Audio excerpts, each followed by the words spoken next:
This is a boring history video made for sleep. You don't need to listen closely. You don't need to remember anything. There will be no loud sounds. No dramatic moments. No surprises. This video will continue slowly and quietly until the very end. Even if you fall asleep halfway through, that is completely fine. If falling asleep to slow stories like this feels comfortable to you, there are many more that sound the same on this channel. Tonight may not be the last time. Tonight, we will simply spend some time in a quiet moment from the past. Nothing important is going to happen. Just let the words fade into the background. And now, we begin. Did you know that while the emperors sat on marble thrones, the survival of the eternal city rested entirely on the shoulders of men who smelled of charcoal, sweat, and cheap wine? This story isn't about legions or conquests, it's about Marcus, a simple Faber Ferrarius, blacksmith. Over the next 33 chapters, we will live through a single, sweltering day in his life. You will feel the grit of the Subura district, hear the roar of the Forum, and experience the quiet exhaustion of a man trying to keep his family fed in the greatest city on earth. Have you ever wondered what silence sounds like in a city of 1 million people? The sun has not yet kissed the 7 hills of Rome, but the air is already heavy with the scent of stagnant water and baking bread. In a cramped insula, apartment building, in the heart of the Subura, Marcus opens his eyes. There is no glass in his window, only a linen cloth that flutters weakly in the humid breeze. He lies still for a moment, listening. This is the only hour when Rome belongs to the workers. The heavy wagons, forbidden from the streets during the day to prevent gridlock, are still rumbling over the basalt paving stones. Clack thud, clack thud. It is the heartbeat of the city, bringing grain, stone, and iron from the provinces. Marcus rolls off his thin straw mat, careful not to wake Livia, who is curled under a rough wool blanket. The floor is cold, even in the middle of summer. His muscles ache, a permanent gift from years of swinging a 4-pound hammer. He reaches for his tunica, a simple garment of undyed wool, and cinches it with a worn leather belt. He doesn't have a kitchen. His home is a single room on the 4th floor, where the walls are thin and the risk of fire is a constant, gnawing shadow in the back of his mind. To eat, he must go out. To work, he must become part of the machine. He splashes his face with a few drops of water from a ceramic pitcher, precious water he carried up 48 steps last night. Looking into the darkness, Marcus feels the weight of the day ahead. Today, he has a deadline for a local merchant who needs iron hinges for a new warehouse near the Tiber. If he fails, there is no pay. And if there is no pay, there is no bread. He steps out onto the wooden balcony. Below, the narrow alleyway is a canyon of shadows. A few oil lamps flicker in the distance, held by slaves or night watchmen. Marcus breathes in the smell of wood smoke and old stone. Vesta, protect this house, he whispers, a habit more than a prayer. As he begins the long descent down the creaking stairs, the first hint of gray light touches the sky. The day has begun, and in Rome, the day waits for no man. He needs his first cup of watered-down wine and a crust of emmer bread. The forge is waiting, cold and hungry for the flame. The staircase of the insula is a treacherous spiral of worn wood and cracked stone. As Marcus descends, he passes the doors of his neighbors. From behind one comes the rhythmic snoring of a porter, from another, the muffled cries of a newborn. In these crowded tenement walls, privacy is a luxury the poor cannot afford. By the time he reaches the ground floor, the air changes, the smell of stale sweat and damp plaster is replaced by the sharp, pungent aroma of the street. Rome at dawn is a city of ghosts and shadows. The heavy freight wagons are now making their final, frantic push to exit the city gates before the sun rises fully, as the law strictly forbids their movement during daylight hours. Marcus ducks into a doorway to avoid a massive cart loaded with blocks of Carrara marble destined for some senator's new villa. The driver, a soot-covered man with eyes red from exhaustion, cracks a whip and curses in a dialect Marcus barely recognizes. He makes his way toward a familiar thermopolium, the Roman equivalent of a fast food stall. It's a simple stone counter facing the street, decorated with bright, albeit fading, frescoes of fruit and wine jars. A small charcoal brazier glows behind the counter, where a woman named Drusilla is already busy. "The usual, Marcus?" she asks, not waiting for an answer. She slides a thick slice of coarse, dark emmer bread and a small cup of wine diluted heavily with water across the counter. Marcus pays her a couple of asses, the smallest of copper coins. The bread is hard, meant for dipping into the wine to soften the grit. As he eats, he leans against the counter, watching his city come alive. The great silence is breaking. The tonsors, barbers, are setting up their stools in the open air, sharpening bronze razors. The capsarii, slaves who carry school satchels, are escorting the sons of the wealthy to their lessons, the boys complaining about the early hour. "I heard the grain ships from Alexandria were delayed by the storms," Drusilla murmurs, wiping the counter with a damp rag. "The price of a loaf might double by the Ides." Marcus feels a tighten in his chest. A price hike in grain is more dangerous than a barbarian invasion. In the Subura, hunger is the spark that starts riots. He finishes his wine, the bitter aftertaste lingering on his tongue. "Then I had better make sure my bellows stay moving," he replies grimly. "Iron doesn't care about the weather in Egypt, but my stomach does." He leaves the stall and turns toward his workshop. The sky is now a pale, dusty blue. To his left, he can see the towering heights of the Palatine Hill, where the white marble of the imperial palaces glows like a vision of another world. But Marcus turns his back on the palaces. His world is one of soot, fire, and the relentless scream of metal on metal. As he walks, he passes the wall of notices. Freshly painted white patches on the stones bear political slogans and advertisements for upcoming gladiatorial games. 20 pairs of gladiators will fight at the expense of Aulus Clodius Flaccus, the red paint screams. Marcus scoffs. The elite give them blood and sand to distract them from the fact that the walls are crumbling and the bread is turning to dust. He reaches the heavy wooden doors of his shop. It is a small, narrow space tucked between a fuller's laundry, which already reeks of fermented urine used for cleaning wool, and a shoemaker's stall. He fumbles with the large iron key, a piece of his own craftsmanship. The lock turns with a satisfying, heavy clack. Inside, the forge is cold. The smell of cold ash and iron filings is home to him. He takes a deep breath, settling his mind. Before the sun reaches its zenith, he must transform raw, ugly pigs of iron into the delicate, functional hinges for the merchant's warehouse. He grabs a handful of dry kindling and strikes a flint. The sparks fall, tiny stars in the gloom of the shop, and the long struggle of the day truly begins. The first flame is always the most delicate. Marcus kneels by the hearth, blowing gently on the tinder until the orange glow takes hold of the charcoal. This is the ritual of the Faber, the slow awakening of the fire. As the heat begins to radiate, chasing away the morning chill, Marcus feels the shift in his own body. He is no longer just a man, he is an extension of the forge. He grips the handles of the large leather bellows. Whoosh hiss. Whoosh hiss. With every rhythmic pump, the coals brighten from a dull cherry to a fierce, blinding white. The temperature in the small shop rises rapidly. Outside, the street is becoming a roar of activity, but inside, the only sound that matters is the roar of the oxygen feeding the fire.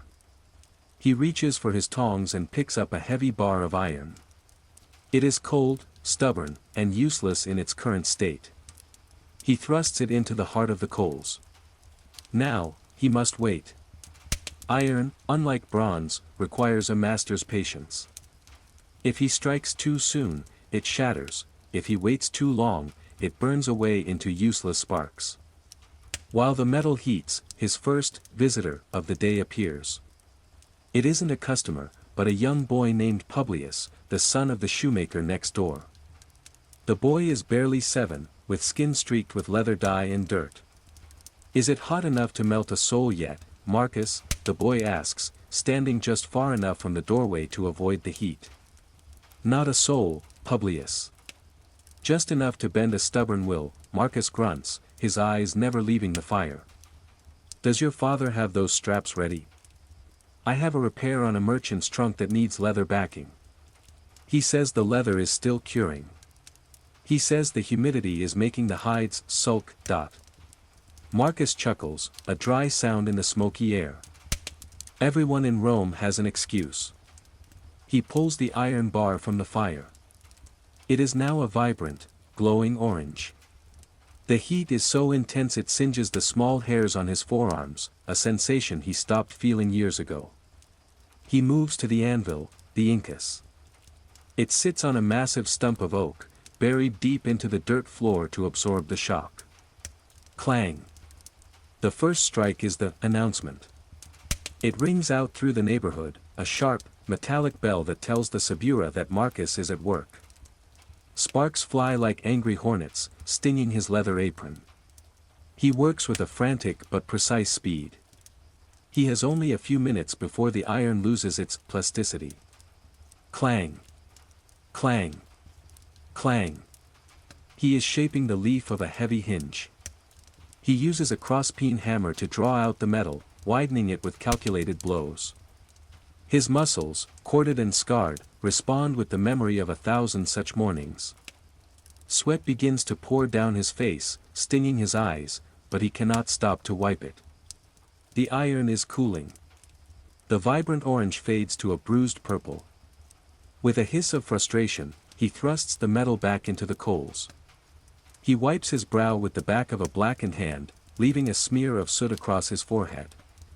Go tell your father that if the leather sulks past noon, I'll find someone else to stitch the trunk, Marcus says to the boy, who scampers off into the crowd.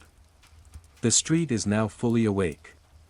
The cries of vendors selling sausages, hot sausages, and the arguments of neighbors over spilled wash water create a chaotic symphony. But Marcus is focused on the color of the coals. He is thinking about the merchant, Claudius, who is supposed to arrive at noon. Claudius is a man who counts his sesterces twice and expects perfection. If the hinges aren't uniform, if the pinholes aren't aligned to the hair's breadth, Claudius will withhold the drink money, the tip that often means the difference between a meal of plain porridge and a meal with a bit of salted pork. The iron is ready again. Marcus takes a deep breath, grips the tongs, and brings the hammer down.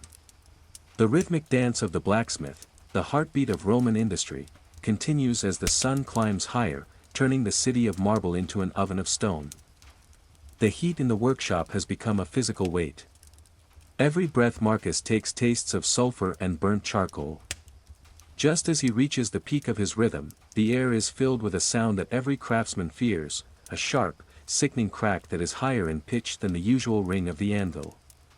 Marcus freezes. He looks down at his favorite rounding hammer, a tool he inherited from his uncle. The wooden handle, seasoned by decades of sweat and oil, has finally surrendered. A jagged split runs down its spine. Without this specific hammer, finishing the delicate decorative scrolls on the merchant's hinges will be nearly impossible.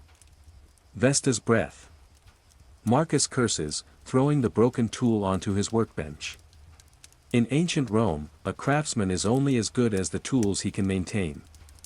Buying a new handle of cured ash wood requires a trip to the timber market near the Porta Trigemina, a journey that would cost him 2 hours he doesn't have. Before he can decide whether to attempt a temporary fix with leather strips, a shadow falls across the threshold.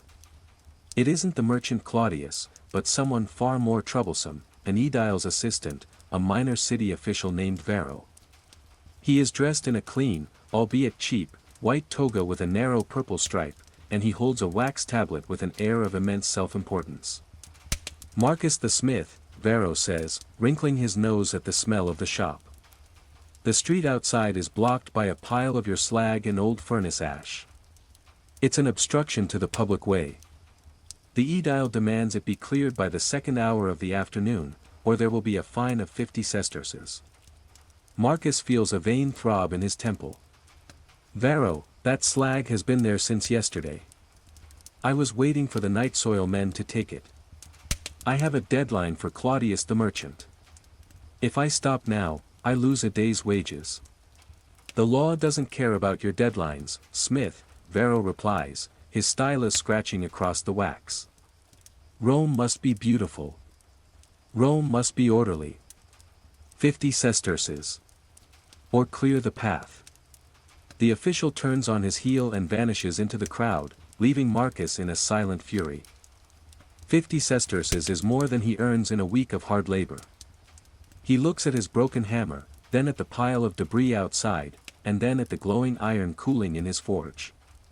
This is the reality of the Roman craftsman, caught between the demands of the wealthy, the bureaucracy of the state, and the frailty of his own equipment. He takes a piece of rough twine and some sticky resin. He begins to bind the hammer handle with desperate intensity, his fingers stinging from the heat of the nearby coals. He has to work twice as fast now. He decides to skip his midday rest, the siesta that most of Rome will take when the sun is at its highest. Livia won't have her new tunic if I fail today, he mutters to himself. He returns to the anvil, his movements more aggressive, his strikes heavier. He works through the pain in his shoulder, ignoring the blistering heat of the midday sun that is now beginning to bake the streets outside. The iron glows again, but the clock of the sun is ticking. He must clear the slag and finish the hinges, or the eternal city will simply grind him into the dust of the Subura. The sun is now a white-hot coin directly overhead. In the richer districts on the hills, senators are retiring to shaded courtyards where water splashes in marble fountains. The shops are closing their heavy wooden shutters, and a strange, heavy quiet begins to settle over the city. It is the meridiatio, the midday rest. But for Marcus, there is no shade, and there is no rest. Inside the workshop, the temperature has become almost unbearable. The heat from the forge blends with the stagnant Roman humidity, making the air thick enough to swallow. Marcus's tunic is plastered to his back, soaked through with sweat that carries the gray grit of ash. He works on the slag pile first. Every muscle screams as he shovels the heavy, glassy remnants of melted rock into a wicker basket. He hauls it to a communal dump site 3 alleys away, dodging a group of stray dogs fighting over a fish head. His breath comes in ragged gasps. Each trip feels longer than the last, his sandals slapping against the burning stones of the street. When the path is finally clear, he returns to his workbench. He picks up the repaired hammer. The twine and resin hold, for now, but he can feel the slight give in the wood with every movement. It's like working with a broken limb. He begins the most delicate part of the hinges, the eyes that will hold the iron pin. This requires the punch, a sharp steel tool that must be driven through the red-hot iron. One slip, one blow that is too light or too heavy, and the metal will warp. Patience, he whispers to himself, though his heart is racing. The iron knows when you are afraid. Outside, the silence of the siesta is eerie. The usual roar of the Subura has faded to a low hum.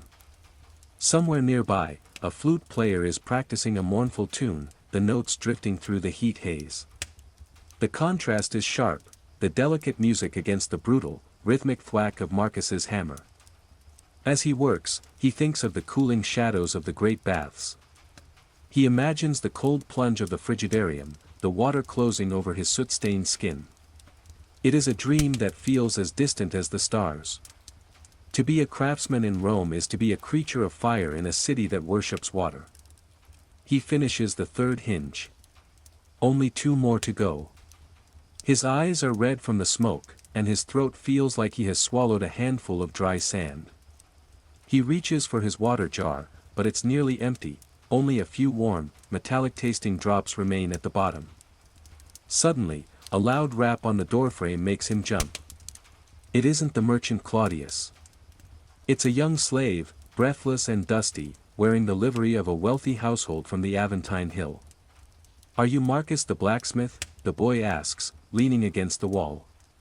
"My master, Sextus the architect, has a broken linchpin on his carriage. He is stuck near the Forumborium and refuses to wait for the evening wagons.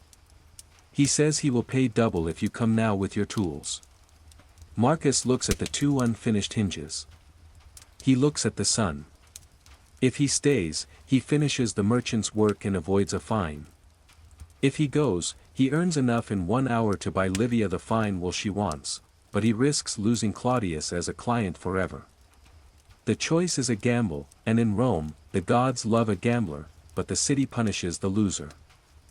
Marcus looks at the slave boy, then at the glowing embers of his forge.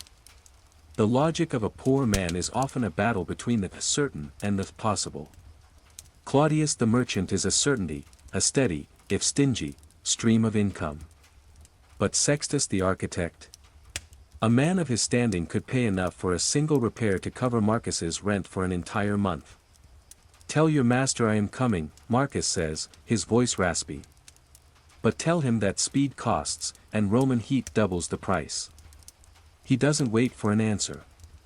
He quickly douses the most intense coals with a spray of water, filling the shop with a thick, blinding cloud of white steam. He grabs a small leather roll of portable tools, a hand hammer, 2 steel punches, and a small portable anvil block. It's heavy, but he swings the strap over his shoulder, the leather biting into his already sore muscles. He steps out into the blinding glare of the afternoon. The streets are different now. The common folk are mostly indoors, but the city's commerce never truly sleeps for the desperate. As he walks toward the Forum Boarium, the great cattle market by the river, the scenery changes. The cramped, leaning tenements of the Subura give way to broader streets and the smell of the Tiber River, a mix of mud and ancient refuse. The heat radiating from the stone buildings is like a physical wall. Marcus passes a public fountain, a lacus, where a group of tired laborers are splashing water on their heads. He resists the urge to join them. Time is his enemy. He finds the carriage near the Temple of Hercules Victor. It is an elegant vehicle, with carved wooden panels and bronze fittings, looking entirely out of place in the dusty, dung-smeared market square. A wheel is tilted at an unnatural angle, the iron linchpin snapped clean through. Standing by the carriage is Sextus. He is exactly as Marcus imagined, draped in a toga of fine, bleached wool that seems miraculously free of sweat, fanning himself with a cedar wood fan. "You're late, Smith," Sextus says, his eyes scanning Marcus's soot-covered face with thinly veiled disgust. "I'm the only one working in this heat, Excellency," Marcus replies, dropping his heavy tool bag with a metallic thud. He kneels in the dirt, ignoring the filth that stains his knees. The brake is clean, but the pin is wedged deep into the axle housing. He'll have to use his punch and hammer to drive it out without damaging the expensive wood of the wheel hub. It's a job that requires the delicacy of a jeweler and the strength of a butcher. As he begins to work, a small crowd of curious onlookers begins to gather, a couple of street urchins, a fruit seller, and a weary-looking soldier. In Rome, even a repair is a public spectacle. Marcus raises his hammer. Tink. Tink. Tink. He feels the vibrations. The iron is stubborn. The sun beats down on his neck, and for a moment, his vision swims. He realizes he hasn't eaten since the crust of bread at dawn. "Careful with the axle." Sextus snaps. "That wood comes from the forests of Atlas. It's worth more than your shop." Marcus grits his teeth. He wants to tell the architect that iron doesn't care about the price of wood, but he remains silent. He strikes the punch with a sudden, powerful blow. Crack. The broken fragment of the pin flies out, bouncing across the cobblestones. "Half the job is done," Marcus grunts, wiping sweat from his eyes. "Now, I have to forge you a new one on the spot using my portable hearth, or your Atlas wood will be sitting here until the moon rises." He reaches into his bag for the charcoal. He has to create a miniature forge right here in the middle of the forum, a task that will draw even more eyes, and perhaps the unwanted attention of the city guards. Marcus knows that in Rome, everything is a performance. By setting up his portable hearth in the Forum Boarium, he has inadvertently become the afternoon's entertainment. He clears a small circle in the dust, ignoring the smell of cattle and the salty breeze coming off the nearby Tiber. He sets his small, tripod-mounted brazier on the stones. He had brought a small bag of high-quality charcoal, and now he coaxes a flame into life with a handheld fan made of stiffened hide. "Look at him," whispers a fruit seller to a passerby. A Sabura soot grinder trying to play the artist. Marcus ignores the jeers. He takes a thick iron bolt from his bag, raw material he always carries for emergencies. He thrusts it into the small, intense nest of fire. Because the brazier is small, he has to pump the fan with a frantic, exhausting speed to keep the temperature high enough. His forearm muscles begin to burn, a dull, throbbing ache that sinks with the pulsing heat of the coals. Sextus the architect watches with a critical eye, his fan moving in a rhythmic, condescending motion. "I hope your steel is as strong as your confidence, Smith. If that pin snaps while I'm crossing the bridge, I'll have you in the stocks." Marcus doesn't look up. Iron has no politics, Excellency. It only obeys the heat. The bolt begins to glow. First a dull red, then a bright, angry orange. Marcus moves with the precision of a man who has done this 10,000 times. He places the glowing metal on his small portable anvil block. Cling. Cling. Cling. The sound is different here in the open square. In his shop, the sound echoes off the walls, but here, it disappears into the vast Roman sky. He is tapering the end of the pin, shaping the head that will hold the wheel in place. The crowd grows silent. There is something hypnotic about the sight of red-hot metal yielding to the will of a man. Suddenly, a shadow falls over him. It's not the architect. It's a member of the Vigiles, the city's night watch and fire brigade, who also patrol during the day. An open fire in the forum, the guard asks, his hand resting on the hilt of his short sword. "You have a permit for this, worker?" Marcus feels his heart skip. A fine now would erase all the profit from this job. But before he can speak, Sextus steps forward, his fine toga rustling. "He is under my protection, officer," Sextus says, his voice dripping with aristocratic authority. "Unless you wish to explain to the prefect why my carriage, carrying official plans for the new grain silos, is blocking the path of the cattle trade." The guard blinks, looks at the architect's expensive rings, and then at the sweaty blacksmith. He gives a stiff nod and moves on. Marcus takes a long breath. He owes the architect, a thought that tastes more bitter than the smoke. He gives the iron one final, heavy strike, shaping the linchpin perfectly. "Now," Marcus says, his voice gravelly. "The quenching." He reaches for his water skin. This is the moment of truth. If he cools it too fast, the iron becomes brittle like glass. Too slow, and it remains soft. He pours a thin, steady stream over the glowing metal. SSSSSSSSSSSSSSSS. A plume of white steam erupts, swallowing Marcus for a moment. He looks like a god of the underworld emerging from the clouds. When the steam clears, he picks up the pin with his tongs. It is a dull, gunmetal gray. It looks solid. It looks Roman. He slides it into the axle. It fits with a perfect, metallic thunk. "Try the wheel," Marcus commands. The slave boy pushes the carriage. It moves smoothly, the wood groaning but the wheel staying true. Sextus nods, a small, almost imperceptible sign of approval. He reaches into a small leather pouch at his belt. "Your price was double for the heat," Sextus says. He drops 4 silver denarii into Marcus's blackened palm. It is a small fortune. More than Marcus earns in 2 weeks at the forge. But as the architect climbs into his carriage and the horses begin to pull away, Marcus realizes the sun has moved. The shadows are long.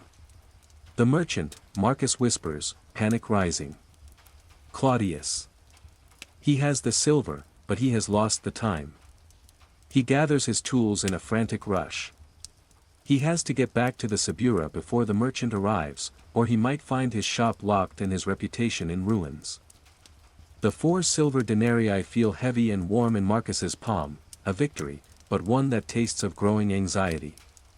The sun is now clipping the rooftops of the great temples on the Capitoline Hill, painting the sky in the color of bruised plums and molten copper. In Rome, dusk is not just a time of day, it is the moment the city sheds its skin and becomes something predatory. Marcus throws his tool bag over his shoulder. The metal clangs against his spine with every step, but he doesn't feel the bruise. He is nearly running past the Circus Maximus, where thousands of spectators are pouring out from the day's races, creating a human tide that smells of cheap wine, sweat, and fried fish. Make way! Make way for a craftsman, he shouts, elbowing through the throng. Rome at night is a labyrinth of peril. While the elite prepare for their lavish banquets, the narrow veins of the Subura fill with shadows. Marcus knows that a man with a bag of tools and the glint of silver in his eyes is a prime target for the Sicarii, street thugs. He grips the handle of his heaviest hammer through the leather of his bag. It is his breadwinner, and his only protection. As he finally turns into his district, the air thickens with the smoke of communal kitchens and the stench of open sewers. His heart hammers against his ribs like a frantic bird. He reaches his street and skids to a halt. Outside his workshop stands a litter, a luxurious palanquin draped in dark, expensive leather. Two burly Syrian bodyguards stand beside it with crossed arms, their eyes cold and watchful. Claudius. He is already here. And he does not look patient. Marcus of the Subura, a dry, rasping voice drifts from behind the litter's curtains. I have been waiting for a quarter of an hour. Your forge is cold, and your door is barred. Have my commissions become too small for your newfound ambitions? Marcus wipes the soot and grime from his face with his sleeve, struggling to catch his breath. Forgive me, Master Claudius. A sudden summons, a matter for an architect of the Forum, he says, trying to inject some weight into his voice. A matter of the Forum? Claudius pulls back the curtain. His small, bead-like eyes scrutinize Marcus. You look like a man who has just wrestled a lion in the Colosseum. I care nothing for your excuses. I care for my daggers. Are they ready? Marcus feels a cold trickle of sweat down his spine. The daggers are on the workbench. They are forged, but he hasn't yet quenched them for the final hardness or polished the blades to a mirror finish. It was work he had planned for the evening. They are, almost. Marcus begins. Almost? Claudius's voice turns ice cold. Do you know who those blades are for? Tomorrow morning, they must be in the hands of a centurion of the Praetorian Guard. If he receives imperfect steel, he will not come for me. He will come for you. And he will not pay in silver. Claudius signals to one of his guards, who takes a menacing step toward Marcus. You have until dawn, the merchant says. If the sun rises over the Esquiline and those blades are not sharp enough to shave a hair, I will take my rent, and I will take this shop. Tools and all. The litter is hoisted up, and Claudius vanishes into the evening gloom. Marcus stands alone before his locked door. He has 4 silver denarii in his pocket, but he needs something more than money now. He needs the strength to work through the night, and the luck not to make a single mistake. He unlocks the door. The shop is dark and silent. Marcus reaches for his flint to strike a spark. Tonight, the fire will not go out until the world is gray. The sparks finally catch. Marcus feeds the flame with small splinters of dry pine, watching the fire grow from a tiny orange eye into a hungry beast. He is exhausted, his legs feel like pillars of lead, but the threat of the Praetorian Guard acts like a splash of ice water on his soul.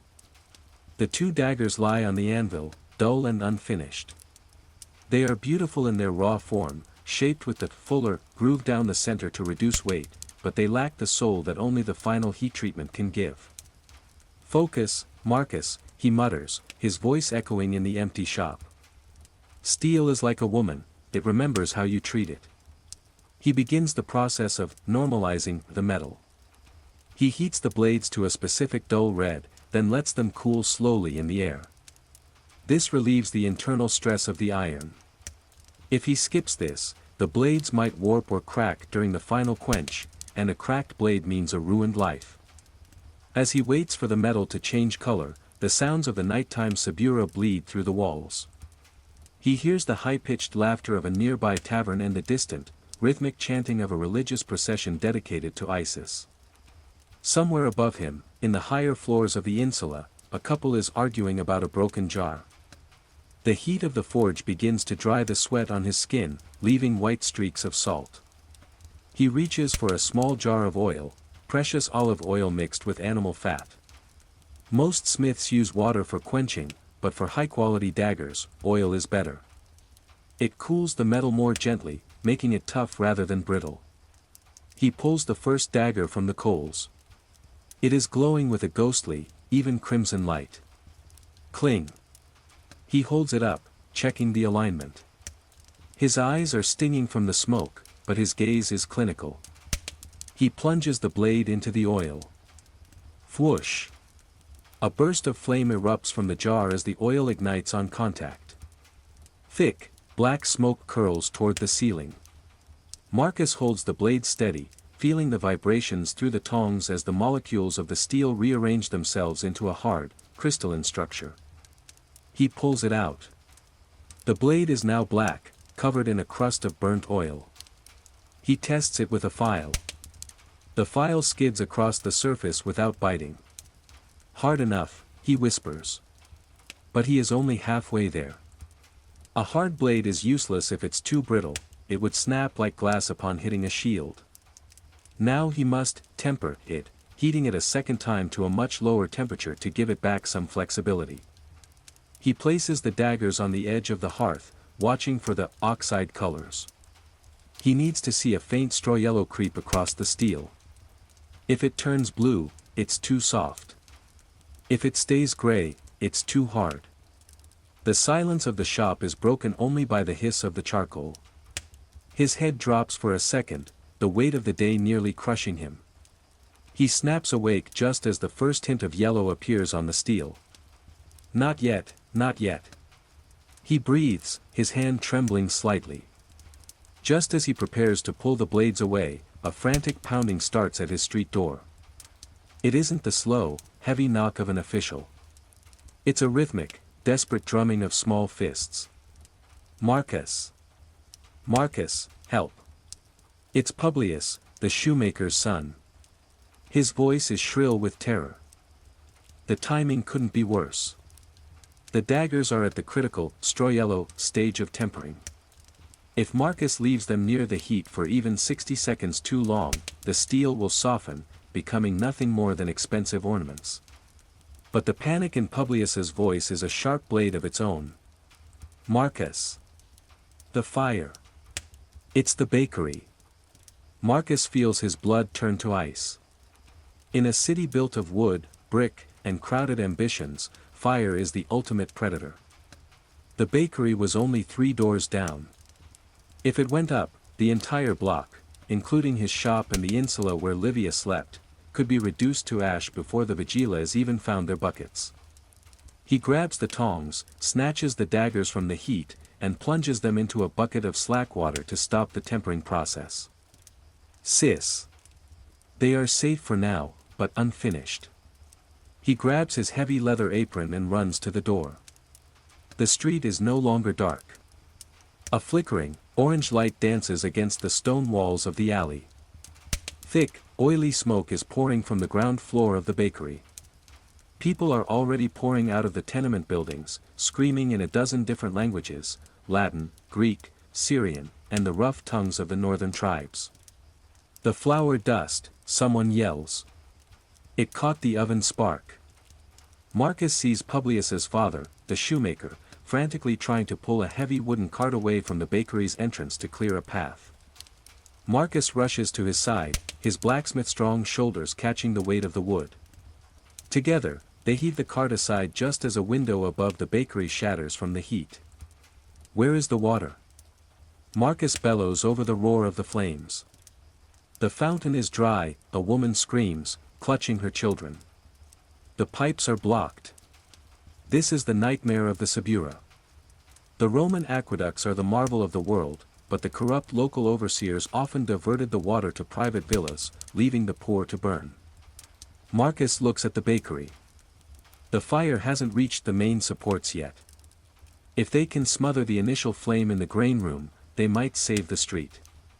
He sees a pile of heavy, wet skins, hides the shoemaker had been soaking in a vat of tanning liquor. The hides. Marcus points.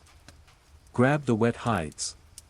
He and the shoemaker grab the dripping, foul-smelling skins. Marcus wraps one around his head and shoulders, the cool dampness a brief shield against the heat. He charges into the bakery's doorway. The heat is a physical blow, reminding him of the forge, but uncontrolled, chaotic. Inside, the flour room is a hellscape. A spilled oil lamp has ignited a pile of grain sacks. Marcus hurls a wet hide over the center of the blaze, the heavy leather cutting off the oxygen. He stomps on the edges, his heavy work boots smoking. Another neighbor joins him, throwing a second skin. For a few agonizing minutes, it is a battle of muscle against heat. Marcus's lungs burn with the smoke, and his vision begins to tunnel. But slowly, the bright orange fades to a dull, smoldering black. The beast has been choked. He stumbles back into the street, coughing violently, his face streaked with a mixture of soot and the shoemaker's tanning liquor. The crowd cheers, a ragged, terrified sound of relief. "You saved us, Marcus," the shoemaker gasps, leaning against a wall, his hands raw. Marcus looks up at the sky. The moon has climbed higher.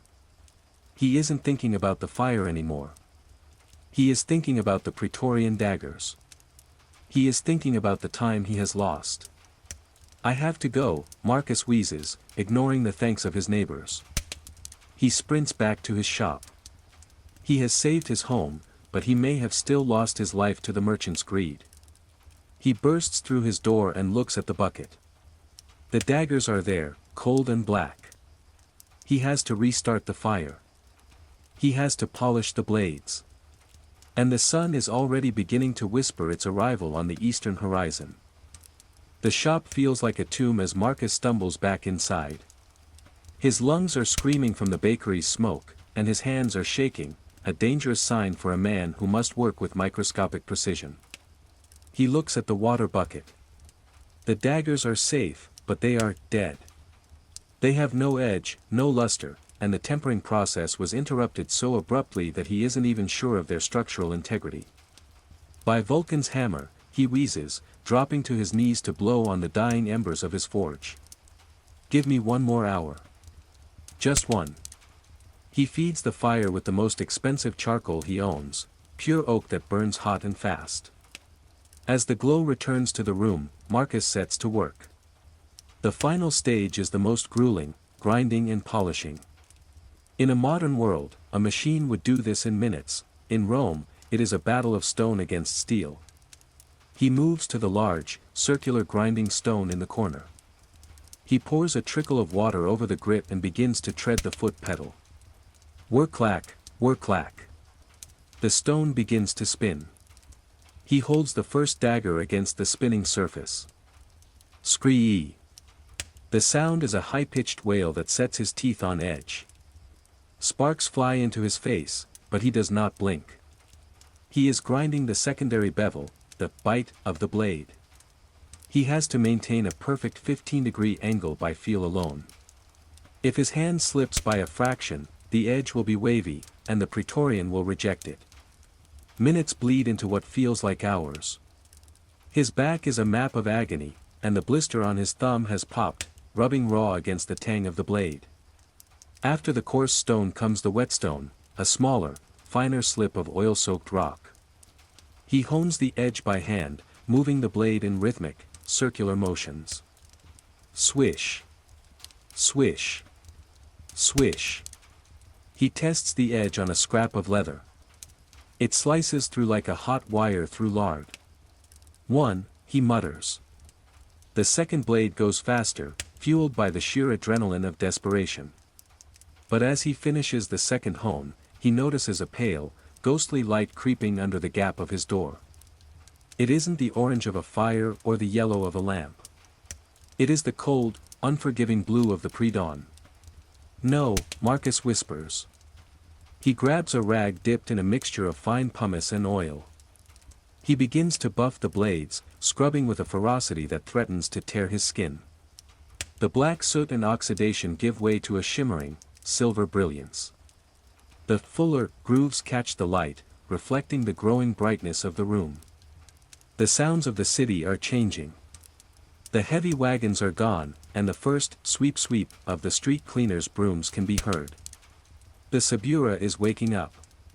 Just as he slides the daggers into their leather sheaths he spent his last copper on 3 days ago, a heavy, rhythmic thud echoes on his door. It isn't a knock, it's the butt of a spear hitting wood. Marcus the smith, a booming voice commands. Open in the name of the merchant Claudius and the guard. Marcus stands up, his legs buckling for a moment.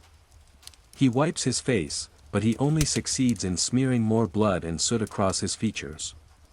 He looks like a man who has crawled out of the pits of Tartarus. He reaches for the door and pulls it open.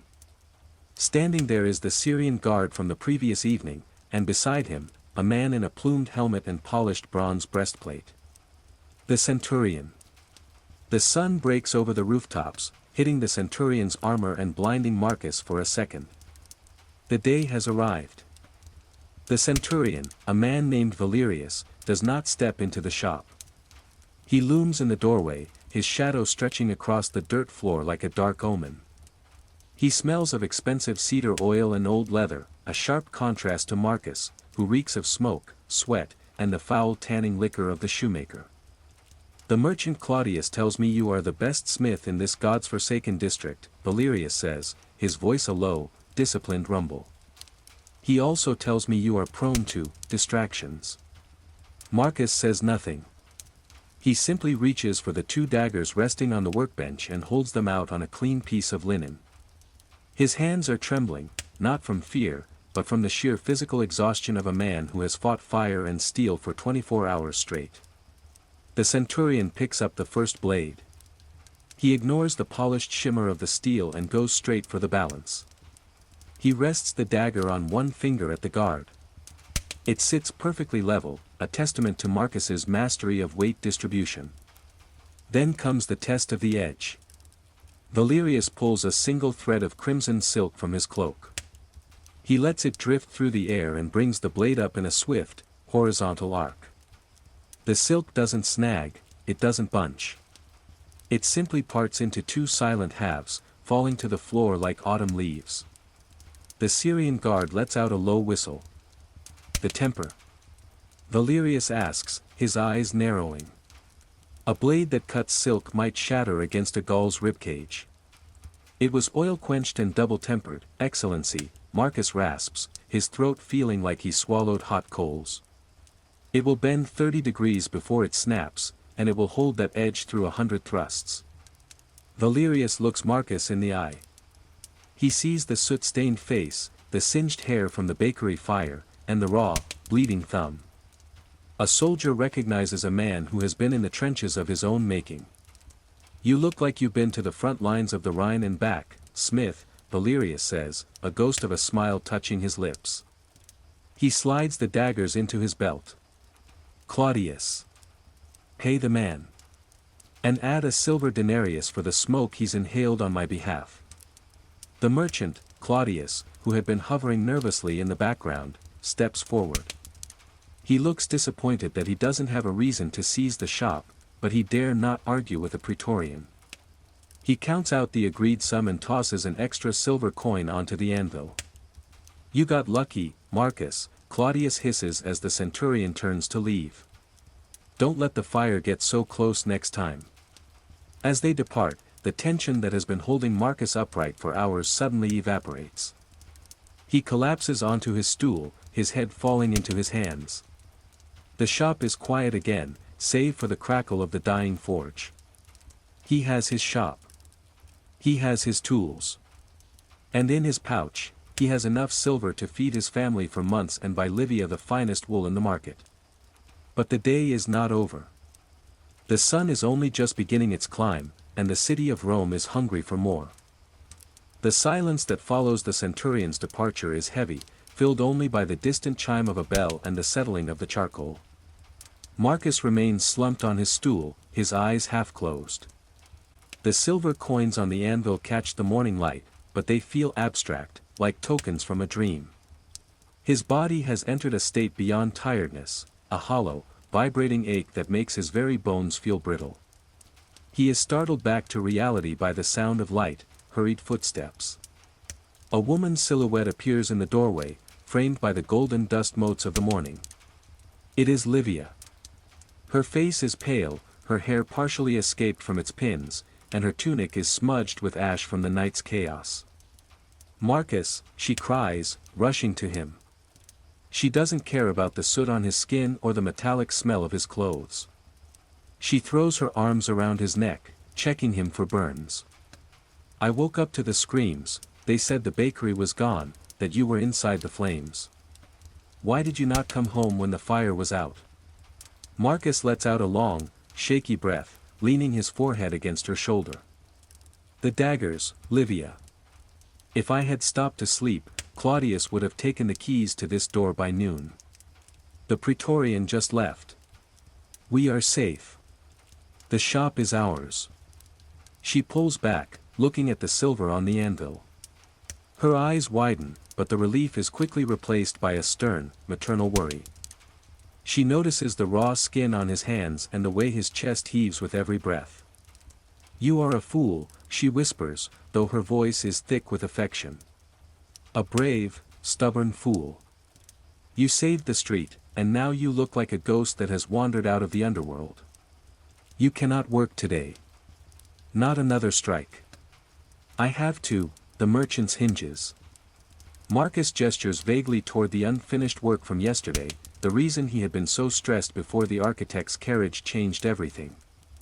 "No," Livia says firmly, picking up the silver coins and tucking them into a small pouch at her waist. "The hinges can wait. The merchant can wait. Even Rome can wait for one morning. You are coming to the baths." Marcus starts to protest, thinking of the backlog of work, but his legs choose that moment to buckle. He catches himself on the edge of the workbench. Livia is right. If he picks up the hammer now, he will likely drop it on his own foot. "The small baths near the grove?" Marcus asks, his voice cracking. "The small ones. I will bring clean clothes and a flask of wine," she says, helping him stand. "But first, you drink this." She produces a small ceramic cup filled with water and a dash of vinegar, the pasca that laborers and soldiers drink to cut the thirst. Marcus drinks it greedily. It tastes of life itself. As they walk out of the shop, Marcus pulls the heavy wooden door shut and turns the key. For the first time in years, he feels a strange sensation. The city is moving, the sun is rising, and the fires of the forge are cold. He feels like a stranger in his own neighborhood, walking with his wife toward the promise of water and shade while the rest of the Subura begins its frantic, daily grind. But even as they walk, Marcus notices something. A group of men is standing by the ruined bakery, pointing at his shop. They aren't looking for a blacksmith. They are looking for the man who saved the block. In Rome, fame is a double-edged sword, and Marcus is about to find out that a hero's day is never truly his own. The balnei, the smaller, local baths, are not the marble palace wonders of the emperors, but to Marcus, they are a sanctuary. As he walks through the entrance, the cool, damp air hits his feverish skin like a blessing. Livia hands him a bundle of clean linen and a small bronze strigil for scraping the skin. "I will wait by the olive grove near the exit," she says, squeezing his hand. "Stay until the soot is gone from your soul, not just your fingers." Marcus moves through the apoditerium, the changing room, stowing his rough tunic in a wall niche. He is a map of a craftsman's life. His right shoulder is slightly higher than his left from years of hammering, and his forearms are crisscrossed with the white lines of old spark scars. He enters the tepidarium, the warm room. The air is thick with the scent of laurel and pine oil. He sinks onto a stone bench, closing his eyes, letting the ambient heat loosen the knots in his back. For a moment, he is just a man, not a smith, not a hero, not a debtor. There he is. The fire eater of the Subura. The voice echoes off the vaulted ceiling. Marcus opens one eye to see a group of men sitting in the shallow water of the central pool. Among them is a wealthy-looking man with a protruding belly, draped in a fine linen towel. It is Gaius, a local landlord who owns half the insulae on Marcus's street. "I heard you fought the flames with your bare hands, Smith," Gaius says, splashing water playfully. "The baker says you moved a wagon that 4 men couldn't budge. Is it true you have the strength of Hercules when the charcoal gets too hot?" A few other bathers chuckle, but their eyes are filled with genuine curiosity. In a city of 1 million people, news of a local hero travels faster than a chariot.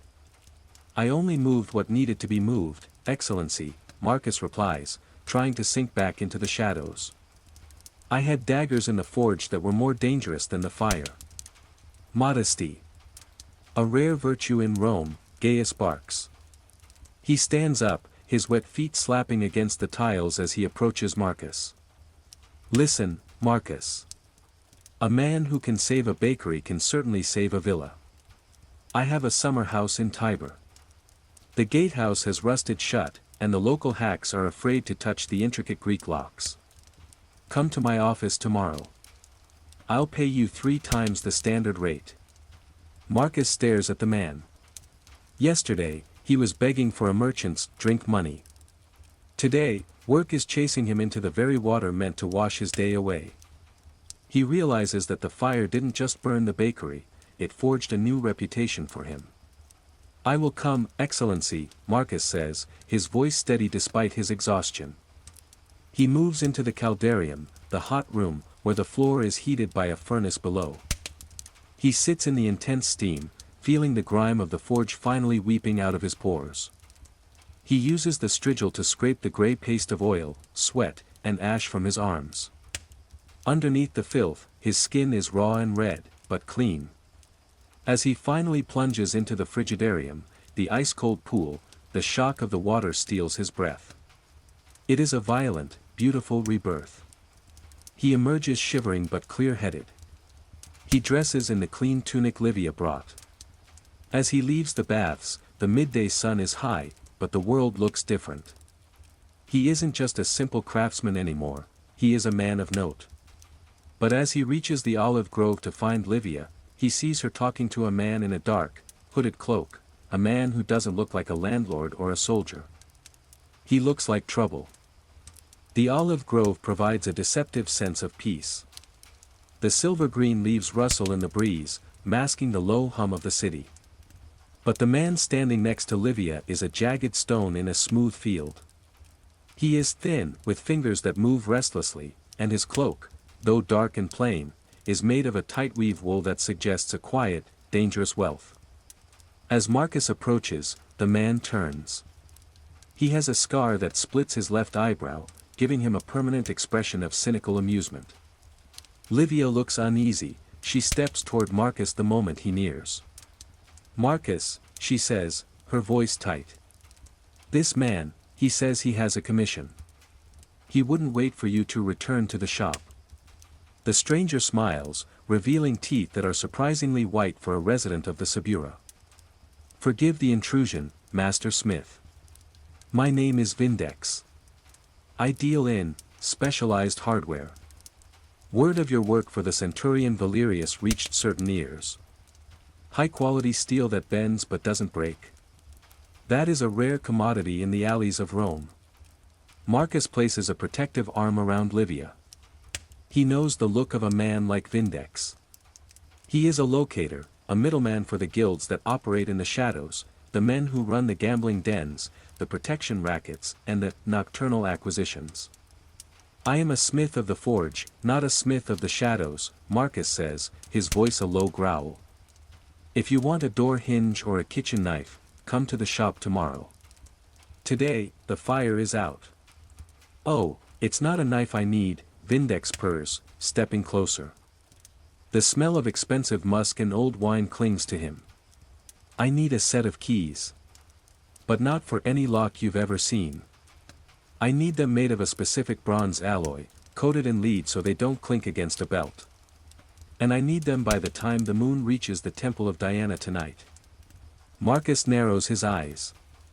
You're asking for a thief's kit. Vindex shrugs, unfazed. I am asking for a masterpiece. 10 silver denarii. 5 now, 5 when the metal is cold. That's more than you made from the centurion for a fraction of the weight. Livia grips Marcus's arm. 10 denarii is a staggering sum, enough to move them to a better insula, perhaps even one with a private water pipe. But Marcus feels a cold stone in his gut. The centurion's daggers were honorable work, meant for the defense of the state. These keys are meant for a crime that could lead Marcus to the cross or the mines if he is ever linked to them. The answer is no, Marcus says firmly. Vindex's smile doesn't falter, but his eyes turn as cold as a winter's morning in the Alps. Think carefully, Marcus. Fame is a bright lamp, and it draws many insects. Today, you are a hero. Tomorrow, the Vigilas might wonder how that fire in the bakery really started. It would be a shame if a hero were blamed for the very disaster he solved to gain favor. The thread is veiled but sharp as a razor. In Rome, the law is often whatever the most powerful witness says it is. Get out of the grove, Marcus says, his hand clenching into a fist. Vindex bows slightly, a mocking gesture. The moon will be high in 6 hours, Smith. I'll leave the 5 denarii at the wine shop on the corner. If you take them, the keys are due. If you don't, well, I hope your shop is as fireproof as you think. The man vanishes into the crowded street, leaving Marcus and Livia in the sudden, heavy silence of the trees. The sun is past its peak, the shadows are lengthening, and the peace of the baths has been utterly shattered. Marcus stands motionless in the grove, the cool water of the baths still damp on his skin, yet he feels a renewed heat rising within him, not from a forge, but from a simmering, helpless anger. Livia's hand is trembling on his arm. In the distance, the bells of a nearby temple toll the end of the 9th hour. The ordinary day of a craftsman has spiraled into a game of life and death. He's lying, Marcus, Livia whispers, her eyes searching his face. The neighbors saw you. They know you saved them. No one would believe him. In this city, people believe whatever keeps them safe from the shadows, Marcus replies grimly. If Vindex pays enough witnesses, I'm not a hero, I'm a desperate smith who set a fire to play the savior. The Vigilas love a closed case more than the truth. They walk back toward the Subura in silence. The streets are changing again. The laborers are finishing their shifts, and the air is filled with the smell of roasting meat from the stalls, a smell that usually makes Marcus hungry, but now makes his stomach turn. Every shadowed alleyway now seems to hold the eyes of Vindex's men. As they reach their shop, Marcus sees the small wine shop on the corner. On a wooden ledge outside, partially hidden by a stack of empty amphorae, sits a small leather pouch. It sits there openly, a silent challenge. Marcus pauses. Go upstairs, Livia. Lock the door. Don't open it for anyone but me. What are you going to do? I'm going to go to my forge, he says, his jaw set. A smith doesn't win by running. He wins by shaping the metal. He doesn't pick up the pouch. He enters his shop and slams the heavy door, bolting it from the inside. The room is dark, the smell of ash and cold iron welcoming him back like an old friend. He doesn't light the main forge. Instead, he lights a single oil lamp and sits at his bench. He looks at his tools. He could make the keys. He could make them so perfectly that they would glide through a lock like a ghost through a wall. He would have the silver, and the threat would vanish. But he remembers the centurion's eyes, the respect of a man who serves the law. He remembers the faces of the neighbors he saved. If he starts working for men like Vindex, he isn't a master of the forge anymore. He's just another tool in the hands of a criminal. Suddenly, a soft scratching sound comes from the back of the shop, a small vent near the ceiling that leads to the narrow space between buildings. Smith, a voice hisses. It isn't Vindex. It's a younger, more nervous voice. Don't touch the silver. Vindex isn't planning to pay you the rest. Once the keys are made, he's going to hand you over to the Vigiles anyway to clear his own name for a robbery last week. You're the perfect scapegoat. Marcus stands up, grabbing a heavy iron rod. Who are you? A friend of the baker, the voice whispers. You saved my mother's room last night. Don't be a fool, Marcus. He's coming back at the second watch. If the keys aren't ready, he'll burn you out. If they are, he'll chain you up. The voice vanishes. Marcus stands in the center of his dark shop, the silence suddenly deafening. He has a few hours before the moon reaches the Temple of Diana.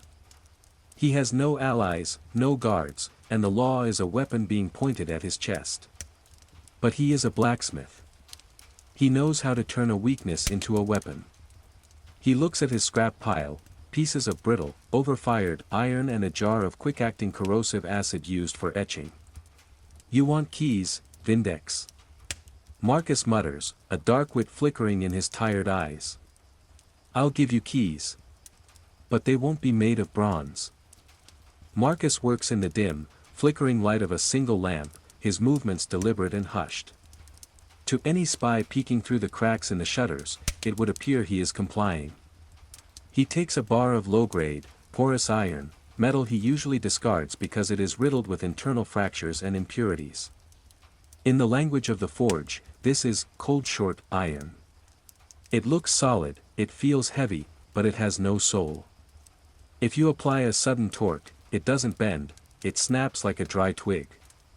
You want specialized hardware. Marcus whispers, his eyes narrowed as he files the edges of the first key. I'll give you hardware that performs exactly once. He meticulously shapes the keys to the proportions Vindex described. But as he works, he applies a drop of the corrosive etching acid into the neck of the key, the thinnest point where the handle meets the bit. He then covers the microscopic damage with a mixture of powdered graphite and animal fat. To the touch, they feel smooth and well lubricated. To the eye, they look like masterworks of stealth. However, Marcus knows the physics of the lock. The moment these keys are inserted into a heavy Roman bolt and turned with the force required to throw the mechanism, the acid-weakened, brittle iron will shear off. The bit of the key will remain stuck deep inside the lock, jamming it permanently and making it impossible to open even with a real key. He isn't just refusing to help a thief, he is building a trap that will catch the thief in the act. As he finishes the third key, he hears the distant, rhythmic thumping of the Vigiles on their rounds, signaling the transition into the first watch of the night. The city is growing quieter, but the tension in the shop is thick enough to choke. Marcus goes to his scrap bin and pulls out a heavy, leather-wrapped lead pipe, a leftover piece from a fountain repair. He tucks it into his belt, concealed by his tunic. He isn't a brawler, but a man who spends 12 hours a day swinging a hammer has a grip like a vice and arms like oak beams. He hears a soft, distinctive whistle from the street. 3 notes, sharp and low. Marcus takes a deep breath, wipes the graphite from his hands, and picks up the 3 keys. He moves to the door, but he doesn't open it immediately. He listens.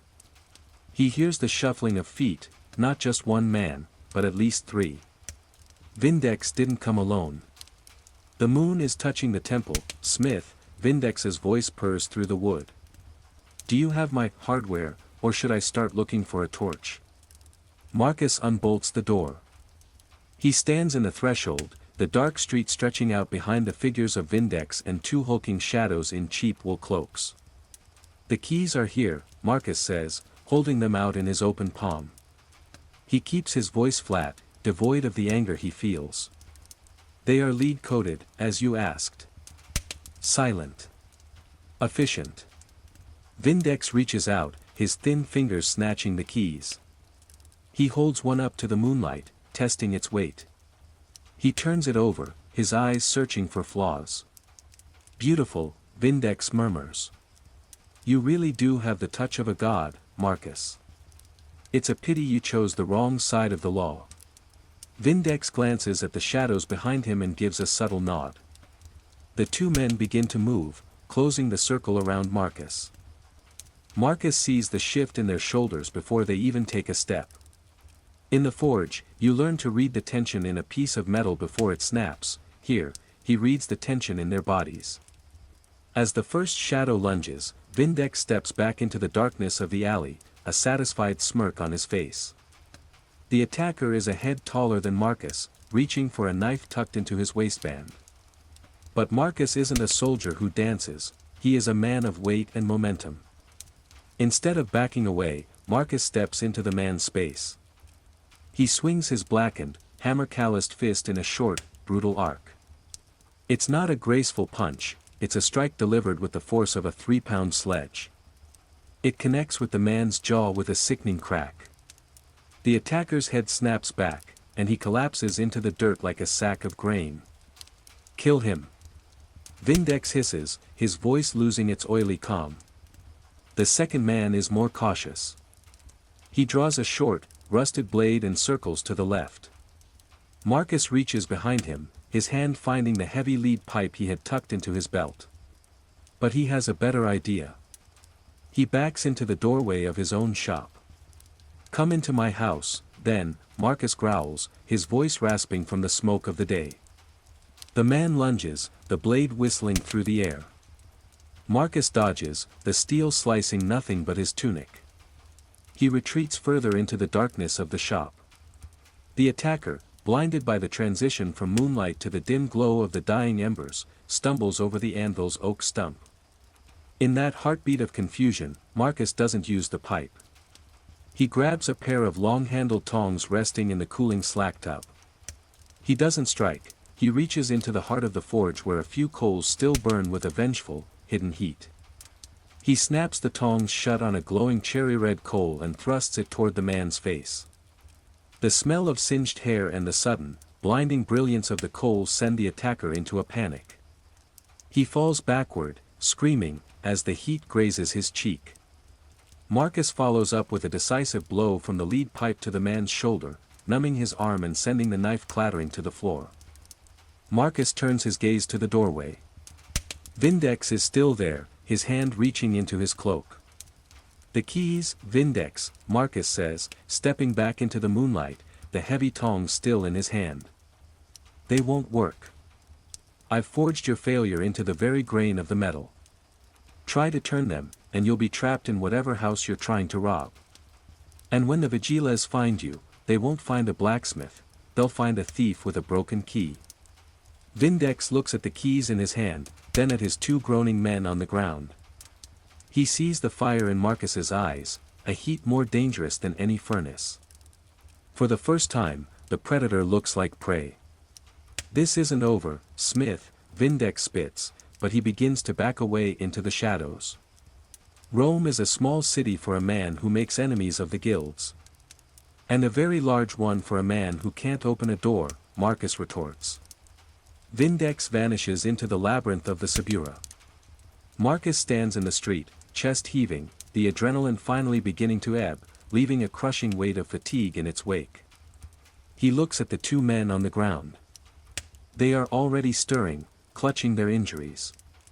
Get up, Marcus commands, kicking the knife away. And tell your master, the next time he wants a key, he should try a honest lock. He retreats into his shop and bolts the door, triple locking it with the sturdy iron bolts he made himself. He sinks to the floor, his back against the wood. The day, the longest, strangest day of his life, is finally reaching its end. But as he sits in the dark, he hears a soft thud on the floor above. Livia is pacing. She is waiting for him. The climb up the stairs of the insula feels like a journey to the summit of the Alps. Each of the 48 steps is a reminder of the day's toll, the morning's bread, the architect's carriage, the bakery's fire, the centurion's blades, and finally, the shadow of Vindex. His knees creak, and the heavy lead pipe in his belt feels like a mountain of stone. When he reaches the 4th floor, he finds his door already cracked open. Livia is standing there, holding a small oil lamp that casts long, dancing shadows against the peeling plaster of the hallway.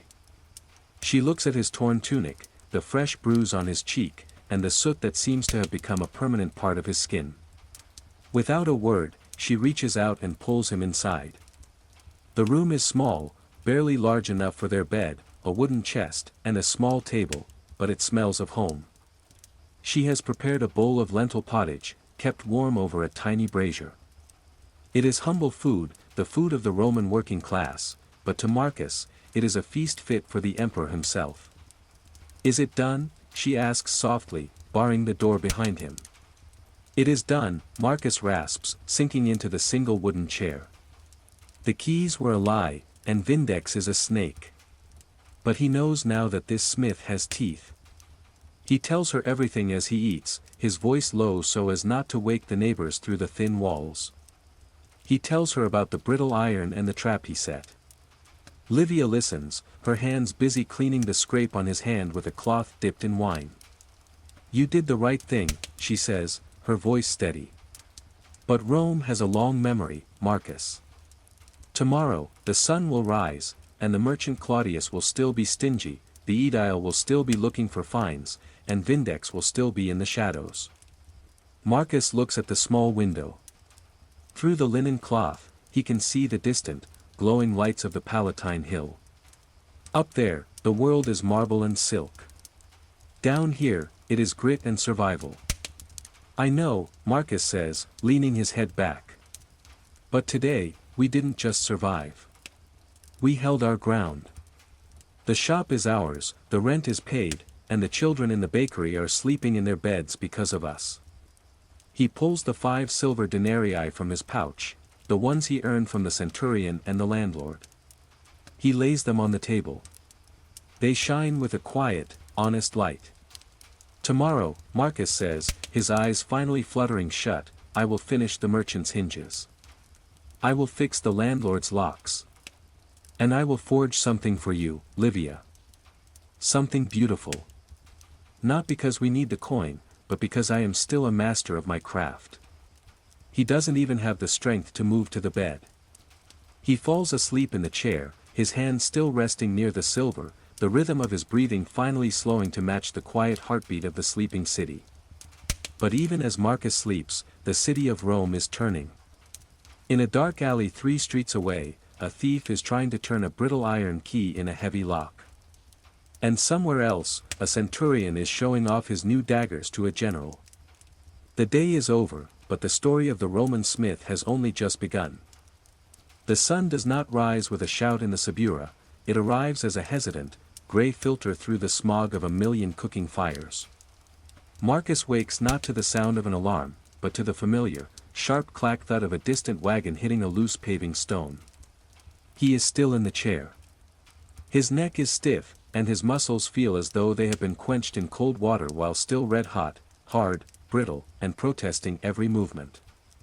For a moment, he forgets the chaos of the previous day. Then, he sees the silver coins on the table, and the memory of the fire and the fight rushes back. Livia is already awake. She is standing by the window, pulling back the linen cloth to let in the morning air. "The street is busy early today," she says, her voice quiet. "Look." Marcus groans as he stands, his joints popping like dry kindling. He joins her at the window. Below, the narrow alleyway is crowded, but not with the usual chaotic flow. A small group of people has gathered outside his shop door. Among them is the baker, his arms still bandaged from the fire, and several other neighbors. They aren't there to complain or to demand work. They are standing quietly, almost guardedly. "They stayed there all night," Livia whispers. "After you came up, the shoemaker and his brothers took turns sitting on the bench outside your door. They knew the shadows were looking for you." A lump forms in Marcus's throat. In Rome, the law is often a distant, cold thing, but the neighborhood is a fierce, living shield. By saving the bakery, he hadn't just done a good deed, he had become part of the Subura's unspoken pact of survival. He splashes his face with the last of the water. He feels a strange sense of clarity. Yesterday he was a man terrified of losing his shop to a merchant's whim. Today, he realizes that his shop isn't just a room with an anvil, it is a pillar of this street. I have to go down, Marcus says. Eat first, Livia insists, handing him a piece of bread. No time.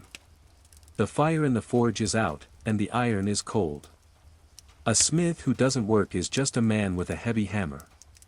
As he descends the stairs, the aches in his body begin to fade, replaced by a steady, rhythmic determination. He reaches the ground floor and opens the street door. The group outside turns to him. The baker steps forward, holding a small basket of fresh, warm bread, the first batch from a borrowed oven. For the man who kept the roof over our heads, the baker says, his eyes shining. Marcus takes the bread, the warmth of it seeping into his calloused hands. Thank you, friend. But the fire is out now. I have hinges to finish and locks to mend. The merchant Claudius was here 10 minutes ago, the shoemaker adds, leaning against the wall with a smirk.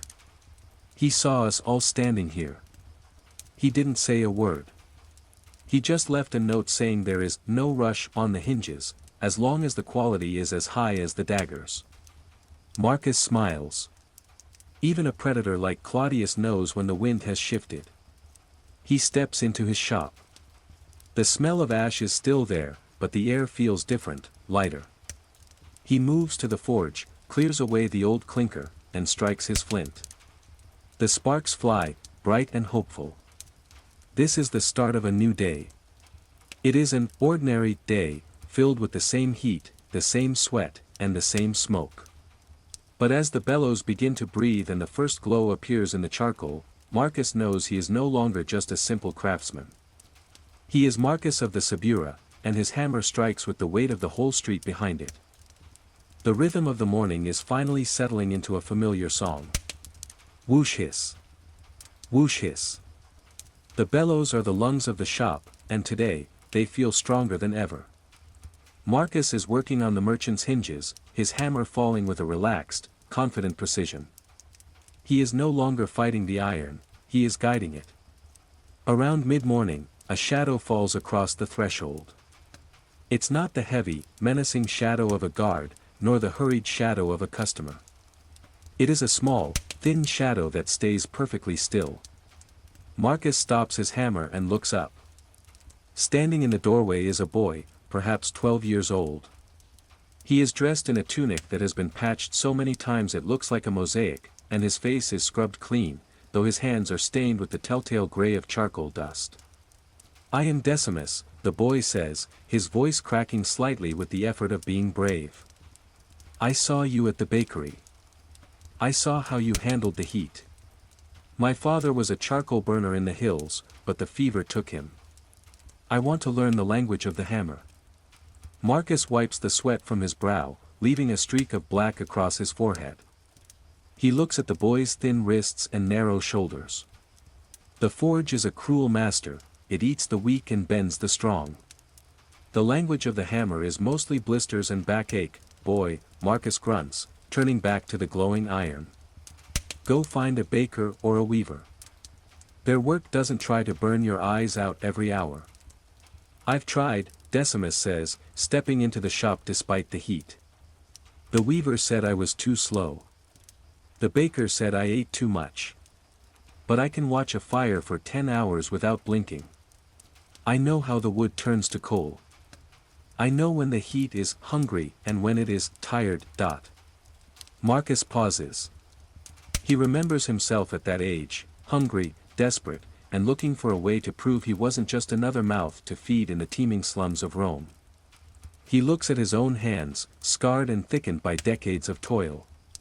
He has no son to carry on the name, no one to inherit the heavy oak stump anvil or the secret recipes for tempering steel. Pick up that shovel, Marcus commands, pointing to the pile of fresh charcoal in the corner. The hearth is dropping. If you let it go cold, you'll be out on the street before the sun hits the dial. The boy doesn't hesitate. He lunges for the shovel, moving with a desperate, frantic energy. He doesn't just toss the coal in, he places it carefully, watching the airflow just as a seasoned burner would. Marcus watches him out of the corner of his eye. For the next hour, he says nothing. He simply works, and the boy anticipates his needs, bringing the water bucket closer when the steam rises, clearing the slag before it can harden. "You're not a smith yet," Marcus says as he finishes the final hinge for Claudius. "You're a pair of hands. Hands get paid in bread and a place to sleep on the shop floor. If you drop a tool, you go hungry. If you ruin a piece of iron, you feel the belt. Do you still want the hammer?" Decimus looks at the anvil, his eyes reflecting the orange glow of the coals. "The hammer is better than the gutter, Master Marcus." Marcus nods slowly. A new weight settles on his shoulders, not the weight of debt or fear, but the weight of a teacher. He realizes that by surviving yesterday, he didn't just save his shop, he earned the right to build something that lasts longer than himself. "Then start by cleaning those tongs," Marcus says, handing him a rough cloth. "The merchant will be here soon, and in this shop, we don't show a customer dirty tools." The midday sun is directly overhead, turning the narrow street into an oven, but inside the shop, the air feels charged with a different kind of energy. Decimus is scrubbing the tongs with a ferocity that suggests his life depends on it, while Marcus puts the final, elegant bevel on the last of the 4 heavy door hinges. Then, the shadow of a familiar, expensive litter blocks the light. Claudius the merchant steps out, dabbing his forehead with a silk handkerchief. He looks at the group of neighbors still lingering nearby, the silent guard of the Subura, and his expression is one of forced, oily neutrality. He enters the shop, his eyes immediately darting to the workbench. "The hinges, Marcus," Claudius says, his voice lacking its usual bite. "I trust they are up to the standard of a Praetorian dagger." Marcus picks up one of the hinges. It is heavy, solid, and finished with a dark, protective oxidation that gives the iron a blue-black sheen. He drops it onto the wooden table. Clack. The sound is solid and honest. "They are better than the ones you lost, Claudius," Marcus says. "They'll hold a fortress gate, let alone a warehouse door." Claudius picks it up, weighing it. He runs a thumb over the smooth, precisely drilled holes for the bolts. He is a man who knows the value of everything, and he can see that this work is far superior to the rushed, cheap commissions he usually forces Marcus to do. "And who is the whelp?" Claudius asks, nodding toward Decimus. "My apprentice," Marcus says, the word feeling strange yet right on his tongue. "He's the one who keeps the fire hungry, as he puts it." Claudius hums, a low sound in his throat. He looks at Marcus, then at the boy, then at the neighbors outside. He realizes that the power dynamic has shifted. Marcus is no longer just a tenant he can squeeze, he is a man with a reputation and a community that watches his back. "I have a proposal," Claudius says, leaning in so the boy can't hear. "The grain silos by the river, the ones the architect Sextus is designing, will need hundreds of fittings. Latches, braces, hinges, and reinforcements. Sextus was impressed by your work on his carriage. He wants a smith who can handle the volume without sacrificing the strength." Marcus feels a surge of pride, but he keeps his face like stone. "I have only one anvil, Claudius. And one boy who is still learning which end of the hammer is which." "Then buy a second anvil," Claudius says, his eyes gleaming with the prospect of a massive contract. "I will provide the advance for the raw iron. We will set a fixed price, fair, not Subura scrap rates. In exchange, I want priority on every piece of architectural hardware you produce." Marcus looks at the forge. A second anvil meant a second smith. It meant expanding. It meant moving from a man who survives the day to a man who builds a business. "And the rent?" Marcus asks. Claudius waves a hand dismissively. "The rent will be deducted from the contract at a much more reasonable rate. Let us say, the rate of a partner rather than a peasant." Marcus looks at Decimus. The boy is staring at him, his eyes wide with hope. Marcus then looks at the silver denarii still tucked in his pouch from the morning. "I'll take the contract," Marcus says. "But the iron must be high-grade Spanish ore. No slag-filled local scrap. If my name is on those silos, the grain will be safe for a century. Agreed, Claudius says, extending a soft, plump hand. Marcus takes it with his own hand, scarred, soot-blackened, and strong enough to crush stone. The deal is struck. As Claudius leaves, Marcus turns to the boy. Decimus, Marcus says. Yes, master. Forget the tongs. Go to the market. Buy the heaviest, finest oak stump you can find. We're going to need a second anvil. The following days are a blur of heat and transformation. The shop, once a cramped cell of solitary toil, now echoes with the sound of 2 hammers.